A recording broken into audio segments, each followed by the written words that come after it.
Para sa lahat ng mga lumalaban sa buhay. Alam mo, bilib ako sa'yo.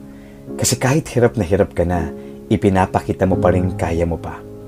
Kasi ayaw mo silang mag-alala. Kasi may pangarap ka. Kasi gusto mong patunayang may ibubuga ka pa. Tuloy, doon mo nakikitang mas nakakapagod pala. Mas nakakapagod palang itagong may mga araw na nanghihina ka. Mas nakakapagod palang ilihim na kailangan mo na ng makakasama. Mas nakakapagod palang itangging kailangan mo lang ng kahit isang taong magsasabi sa'yo na kaya mo yan, magpatuloy ka.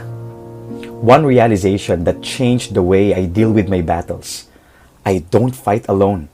I fight in faith. I fight with my God. Why? Because in our weakness, He is our strength.